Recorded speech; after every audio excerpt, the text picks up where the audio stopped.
What's up, folks? Khalid Bay. Syracuse, New York. Mayor's race primary has passed. The deputy mayor, Sharon Owens, won the primary. Today we have one of her opponents for the general election here to talk about his campaign to make his case. Very important election. I want you to tune in, give you a choice in November. All right? Let's not waste more time. Let's get to it. Let's talk.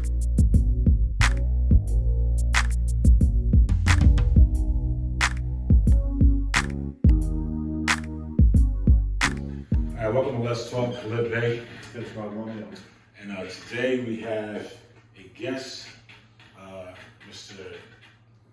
Tim Rudd, former city councilor, former budget director for the city, a number of years, actually running budgets in general. Tim, welcome. Thank you. Welcome, Tim. Glad to be here. Yeah. And I have to point out my error. Candidate for mayor of city of Syracuse on the independent line. So Actually, that's why he's here. Otherwise, maybe not. Well, we got a important race coming up this year in the city, as a lot of cities and communities do. And we just got through what we call, the primary season, Democratic primary. But let's talk a little about Tim's campaign. yes. You got on the ballot a little different way. Usually candidates go to the party, Democrat, Republican, Conservative, whatever. And but Tim, why don't you tell us how you're able to get on the ballot for this year's mayoral election? So what motivated you to get into the race? Well, I took an unconventional path because I wasn't really planning on running for mayor. And then a bunch of stuff happened in City Hall. I had been elected 8 years ago as a Democrat citywide to the city council. And at that time, I thought I had really good experiences. I'm from Syracuse, went to city schools, graduated from Henniker, went to SU, went to the Maxwell School, lived in New York City for 7 years, moved in different neighborhoods there, worked in the mayor's office there, worked for a national nonprofit doing financial analysis, instantly became the finance chair on the council. So I'm 8 years in with government, and I was happy to try to be doing my best to fix the show and get things to work. And so it became very clear that this administration, in particular Sharon Owens, will not be transparent or hold anybody to account. And I realized I could never do another 8 years with the same group of people, and that the people in charge are not sincere in their efforts to improve the city. And at that time I decided I would try to run for mayor. And I did a thing where I tried to be a rhino, a Republican in name only, and I didn't realize that was a slur to a lot of people. And there was definitely a falling out with the mayor because I exposed the fraud. And I declared for mayor before there was any real retaliation. And then once I declared for mayor, I definitely feel I was retaliated against and slandered publicly, intentionally, to undermine my credibility. But at the end of the day, I think I'm the most qualified. I think I'm the hardest working. I think I'm the only one of the heart for Syracuse who's actually going to make decisions to improve the city. And so the Republicans didn't like the rhino concept. In a lot of ways, that's probably the thing I feel I was most rash about, was doing the rhino, because I didn't understand how they actually felt about it. And I probably should have asked for Wilson Capula and said I'm a Democrat, but I think I'm an ally, and I think I'm in the middle. And I probably would have gone about that different, but I wouldn't have gone about hardly anything else different. In terms of exposing the fraud, all of which led me to make an independent ballot line, which is called Transparency and Accountability, because that's what I think this That's the name of the line. That's the name of the line. On the ballot. On the ballot, it says Transparency and Accountability. Yeah. And I had to get 1,423 signatures, and I collected 1,707 myself. Yeah. My wife collected 5, one of which was mine, and my neighbor collected 3. So I did it. I made a plan. I spent 5 weeks. How many children? 5 kids. Oh my God. We live on the south side next to Elmwood Park. One just graduated from SU, actually economics graduate. We got another 17-year-old rising senior, a 13-year-old, a 6-year-old, and a 5-year-old. 2 dogs and some chickens. That's unbelievable. Well, having heard all that, to begin with, there's no question, and I like to see this, that here's a candidate running for an office, the mayor's office, citywide. He's been elected citywide. He's been working in government for several years. He's got a private sector background as well. This is what we talk about when we talk about good candidates. You have the credentials to begin with. You know, you don't just wake up one day and say, you know, I want to be congressman, or today I'm going to run for president, or today I'm going to be the mayor. It's nice to see, and he's still young, right? Tim, Well, I think 43. yeah. To me, that's good. That's 25 is A baby. yeah, but you don't have the experience. That's right. You know, That's right. to be the mayor of a city like this. But he's got the experience. He's got the credentials, and so that box is completely checked. And from everything that we hear about Tim in the community, smart. You know, he's got the brains, the ability to get things done. Then we spin off into a lot of animus. There's a lot of personal stuff going on here, which makes your candidacy completely different than we've seen in the past. And so it's going to be interesting to see how it plays out. We have lines on the ballot. There's the Democratic line, which goes along with the governor's race. If you're with the governor that's in office, typically you're on line A, row A. And then there's a Republican line, usually a conservative line. We don't have an independent line anymore, independent party. Right. But you can get your own independent line, and that's what you've done. Yes. So in order to do that, you have to get your own signatures. You don't have any political machine or committee members, so to speak, working with it. You got to do that. That's a very difficult task, and the election procedure is. Well, the Democratic Party trained me well. Because I don't think anybody carried more petitions in general than me, and helped other people get on the committee. That goes with your experience. You probably wouldn't have been able to do that without your experience in the past that helped you, know the ins and outs of how to get this accomplished. The election law is very, rigid. It's a statutory beast. There are laws and rules and requirements. And even today, there's court challenges. You've been challenged, but you've won that challenge on a technicality statutory matter. So now you're here today, and you're going to go forward on the ballot. Is that all right? Absolutely, but I did the work, and I feel like they tried to go after a technicality because they have a lot of money, they got money to blow, and they chose to spend money making my life harder, and that's fine. So let me ask you this. And I mentioned it early on. Give me your 2-minute stump speech. What are you going to do? What's the plans for the city? Well, one thing I didn't mention, you mentioned private sector experience, but I've been a landlord. Like I bought, not really like a big landlord, but I bought a house in front of my house 8 years ago and fixed it up. And then I bought 4 more, so 5 houses that I don't live in on my block, and basically fixed them up and rented them. And had a couple houses demolished, got a couple side yards established, a community garden, and it's really in the details. It's like, how do you make a product that can be where people feel safe and all that? The details matter. Nothing will drive you more crazy, give you more experience than being a landlord. And you got to deal with people. Right. You got to set clear expectations. There's all kinds of things involved with it. There's the renovation work itself. There's the collecting of the rent. There's the renting it. There's the eviction process. There's the lead swipes. There's the interior inspections. There's a real real task to understand. And that's why we have a lot of landlords, so to speak, in town that have hired property managers, to come in and help. And that's an important business now, because it's very difficult. I didn't really answer your question, but we've had 8 years of the Owens Walsh show. And I don't look around the city and think they've done a good job. And I say the Owens Walsh show because I think most of us have come to see that Ben Walsh is 3rd generation privileged prince who's a coward. He doesn't do it all. He's got an inner circle that kind of do it. Sharon does it as much as anyone. Sharon's had 8 years around the city. I don't think let the results speak for themselves. If you think there have been delivered results that are worth 8 more years, then vote for 8 more years of Ben Walsh through Sharon Owens. But I don't think it's that good. I think it's not good. I think we can do a lot better. And I think we got to do better by just focusing on what the city's supposed to do, the actual functions of city government. We'll often talk about what's in the charter, what are the actual responsibilities, right? So the city really does have to provide public safety, establish public safety. How can you do that? I mean, you got to make sure police and fire are funded and also well managed. And I think I've proven that I'm capable of that, right? There's been times where I'm consistent. I'm not afraid of making someone not like me for a little while, but a lot of people come back around because I'm consistent. So there have been times the police haven't really loved me because I've done the math and I've asked my questions and I've held them to account. There have been times the fire department hasn't liked me. There have been times it kind of comes around. But it's because I try to be consistent, I try to be thoughtful, I push people to do better, and I think we can do better. And so I think we gotta fund and manage public safety. I don't think it's that totally great now. I don't think it feels safe. Like, I think we have this micron moment, we have the highway coming down. I think that's the biggest opportunity. I don't know if I wanna go into that, but we gotta do better than we're doing right now. And we're not gonna do it by lying to ourselves.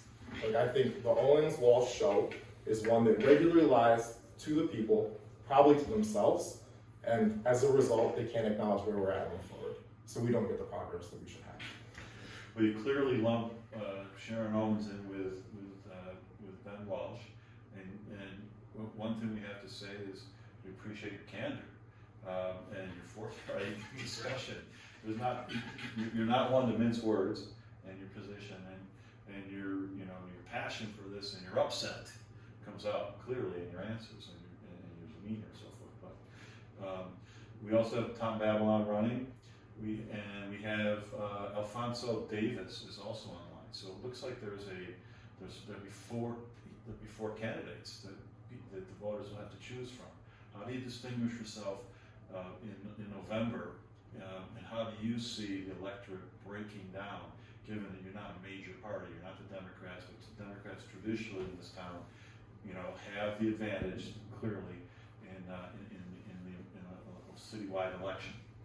Well, I am legally a Democrat. I'm the only one who's been elected citywide. 8 years ago, I got elected with Councilor Bay at that time, and have been basically in the city government game until, I don't know whether I announced I was intended to resign and then was fired and slandered or whatever had happened, but when exposing a fraud, that happened.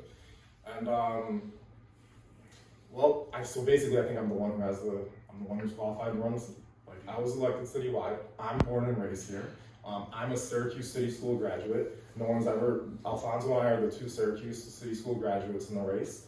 Both of us are Democrats who made an independent line. Both of us were intentionally messed with in ballot access by the Owens campaign because she's afraid of the competition and she doesn't want any competition. Does he take votes from you? Does Alfonso take votes from me? Yeah. I'm happy to have Alfonso in the race. I say the more the merrier. Okay. I think there needs to be competition. It's fine that Tom is in the race. I view both of them as people who come to the race with their own opinions and kind of like straight shooting. And I've grown so frustrated with the Owens-Walsh lies and the manipulations and the PR game. And I think most people see it. I think most people, when you bring company to Syracuse, there's often like you got to set an expectation for the outsiders because there's some social things that are not quite healthy. But when you're in it, you don't acknowledge it. And I think the mayor and the deputy mayor are liars about it. And they accept it because they're afraid to deal with it. So I was going to get to that.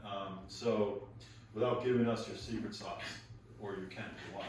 I know I'm pretty bad at holding back the secret sauce, but I'm going to try to do my thing. How that message that you just expressed, how do you intend to get that to a wider audience, and how do you get that to resonate with voters? I mean, there's got to be some money raised. I'm a big, I'm not a big proponent of big spends in these kinds of races. I don't think you need $1 million or anything like it to get your message out. We're only talking in the primary. I think Sharon Owens won the primary with like 6,000 votes or something.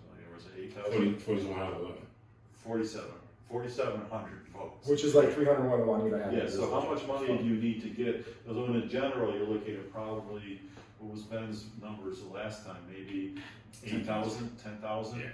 10,000 votes, and you're close to winning.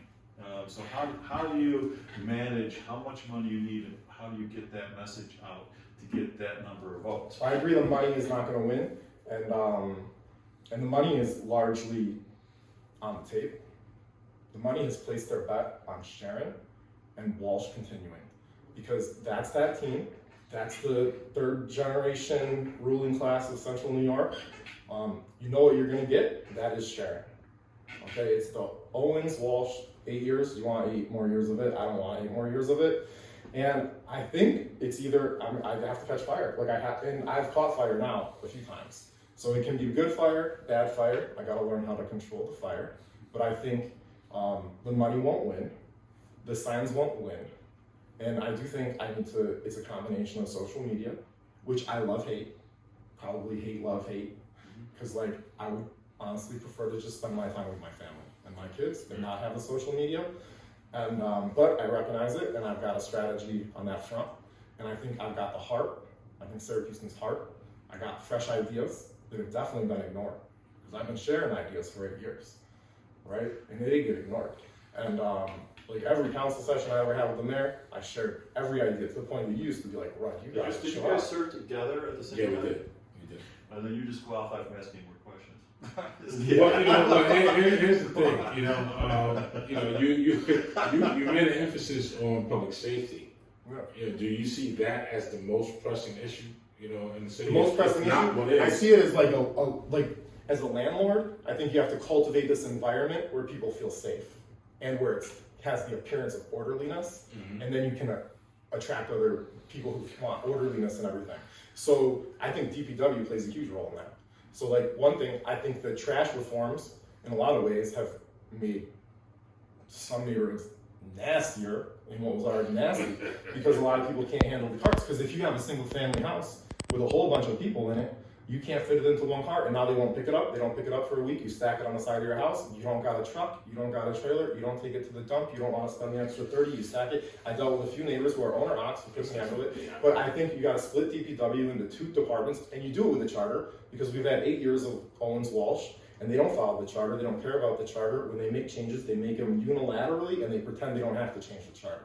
Like I would change the charter to have a Department of Mobility, and that would oversee all things, roads, sidewalks, bike lanes, good stuff, and focus on the public right of way. And then I would make a Department of Sanitation, Yes, and that would focus on the trash and the outwardly appearance of the properties and all of that. I would also do a lot to codes, because I think you have to have the codes officers have to be walking around. They don't walk around, and they got to be looking at the exteriors, and when they find violations that are egregious on the exteriors, they should be going inside. And right now, they don't do either. They don't walk around and they don't go inside, and they tell us that they go inside on the interior inspections when many people don't, and they just lie, and they can't.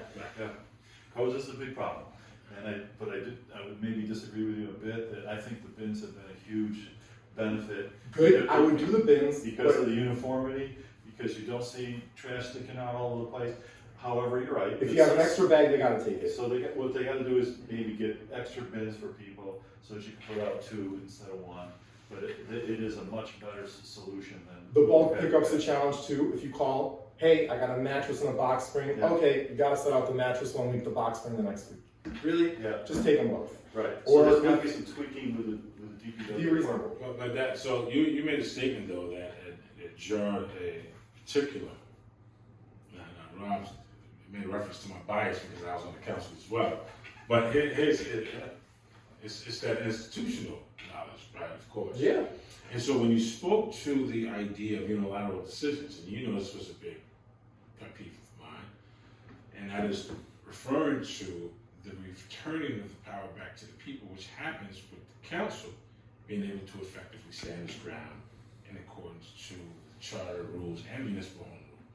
You know, as a mayor, you know, most executives want all the power. They don't want a legislature that'll be in opposition or that provide contracts. That's the age-old straw. Would you be comfortable with the legislature actually having that kind of ability, which is what they're supposed to have anyway? Well, you have to treat the council like the direct representatives of the people. And I think I learned that first and foremost from you, because there's no higher, we were at-large councilors, and I think I thought of that as higher than a district councilor at the time. And then I learned that the I was highest, one too, so I'll agree with that. the highest position, but the most direct power is the district It's the councilor. district, yeah. And you were always like, and I learned from this to go along with it, right? Yeah. What does the district councilor want to do? The at-large people, we proportionally do it, and I think that's where it's at. And I think that's not there now. I'm absolutely like, here's Sharon. I'm gonna steal the council, okay? Because I was a counselor, and I honor them. And you haven't. You lie to them. Walsh lies to them, and it's over. So like, you have to empower that level and treat them and coach them, right? That's Because the the key mayor thing. has the staff. The mayor has the ability. You can either deceive them into, like, trick them into what you want, or you can educate them up. And Yeah, I'm pro educating them up. I wouldn't think that every mayor, of course, can coach them. Somebody who's been there could probably coach them. And one thing that you've heard me say many times that escapes people is that what you have in district council is the equivalent of the Assembly and Congress, who deal directly with their constituents. And then you have the at-large, which is similar to both Senates, with a focus primarily on policy. And that's what's not understood on the council. So it's ineffective in its performance. We've been here, so we know. We intend to steer it in that way. And I ask that because this administration pulled that back and the council fell for it. So that's where I threw that out there and asked that question. Yeah. No, I mean, like Ben Walsh, I don't think he's ever stepped foot to represent an item in the council. And I don't know if that's like treasonous, because I know it's the council's territory. But I would not be afraid to go in there and have relationships and talk. it becomes a matter of respecting their role, and it doesn't necessarily mean educating, but they don't have the tools that the administration has. They can't, you know, it's the city administration run at the top by the mayor. The council doesn't have per se a lawyer, you know, a team of people working with them every day. So the mayor has to be able to respect that and give them some credit for what they're doing and understand what he wants to get across. Or he or she. I'll save my adding on and contrast to that statement for another conversation, because I did put an entire structure in place. Yeah. That's what I'm talking about. The committee and everything, I know, because that gave him power. I was going. Yeah. That gave him power. Yeah. But So that was gave where the council absolute power. Yeah. You know, but it's even worse than you say, because the mayor has all the resources and can operate largely in private. Yeah.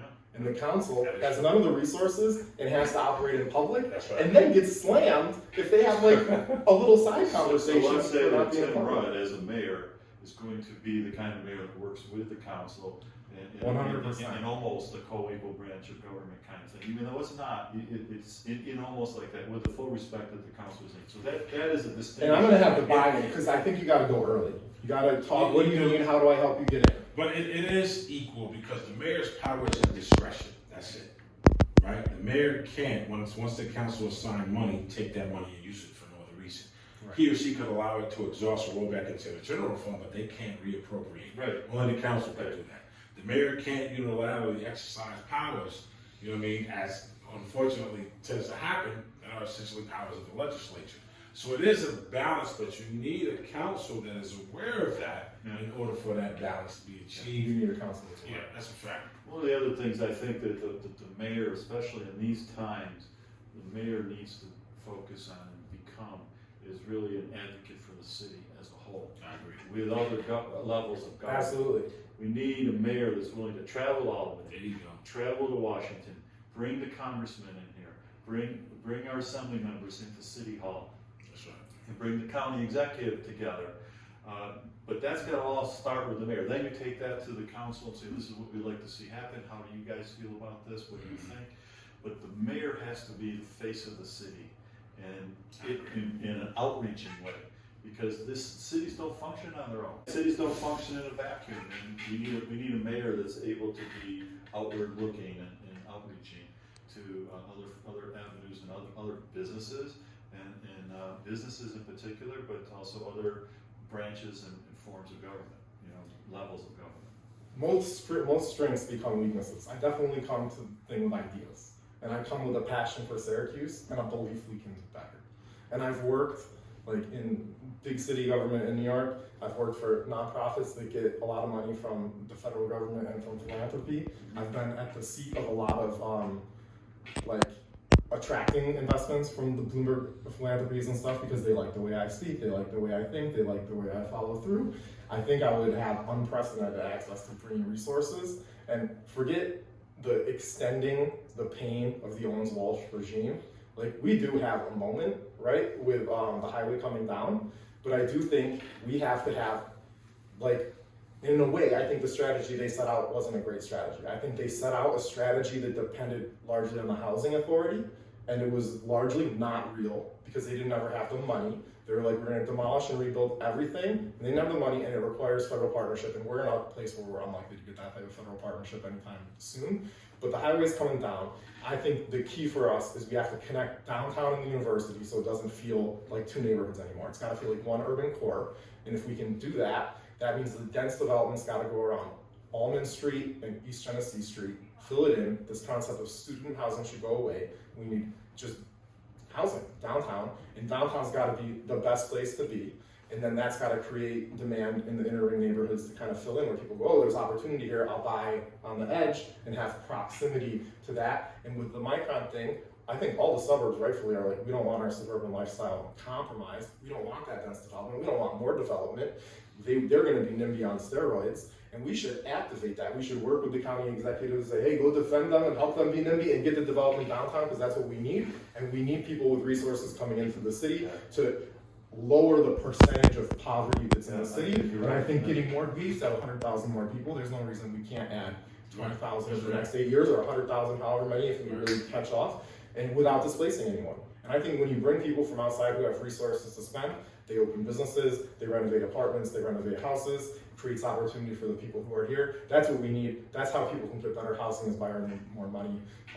The government's not in a position to give everybody enough money to fix their houses. We need economic activity. That's going to come from attracting new people without displacing the people we have. I think we can do that. Yeah, it's funny, I was going to ask you his final thoughts, but that's kind of what that sounds like. Oh, to me, that's the vision for the next 20 years for Syracuse, and it starts today. I know that Micron is already talking about, I don't know if I think they've done it, they're putting their 30,000 people into their workforce, into a couple buildings downtown. You know, absolutely, downtown should be the core of the county, of the community, and this is the opportunity to make that happen. And density is important. It's good for the environment. You know, it's good for the environment. It's good for economic growth. It's good to raise people out of poverty levels. So, and right now, if that's the focus, that's the right path. And our corridors are dead. A lot of the economic corridors are not vital. You know, that was my stuff. You gotta have, you gotta feel safe, you gotta wanna go there, you gotta wanna stay there. And right now, like, the whole of South Ave is like empty. The Grant Boulevard is pitiful compared to what it could be. I always point out to the fact that you have Metro Edge 2005, right, that showed promise in what they call Salina Street Trade Area that we renamed, neighborhood renamed Sankofa. I'll get to that another time. And then I had it redone again in 2019 that showed an increase of $1.5 million to $2 million in purchasing power on the Salina Street corridor, still no investment. One of the greatest areas to produce sales tax in the entire Underground County and no investment. What about the press releases? How many press releases have there been about projects? I'm just saying. We want to hear your comment. You know, what you think about subject matter, of course. Comment, Tim, you got a website? TimothyMrudd.com. All right, and send them your line again. Transparency and accountability. All right, we want to hear your comments, your thoughts. Do better, Syracuse. You're not going to do better by doing the same. It's been Walsh, Owens, Walsh for 8 years. And there's a lot of lies in there. She is the first black female running for mayor, but other than that. But even that I find that fresh, because I had been a supporter of Juanita Perez. I had been a supporter of Khalid, even though I worked for the mayor. I didn't do it publicly, but I did what I could do, and I told the mayor to his face that I couldn't support him. Right? Now, I know, but now we have a candidate who is now the establishment, the elite of Syracuse now say we're ready for a black mayor. Why weren't we ready for a black mayor before? Like, what is different about Sharon?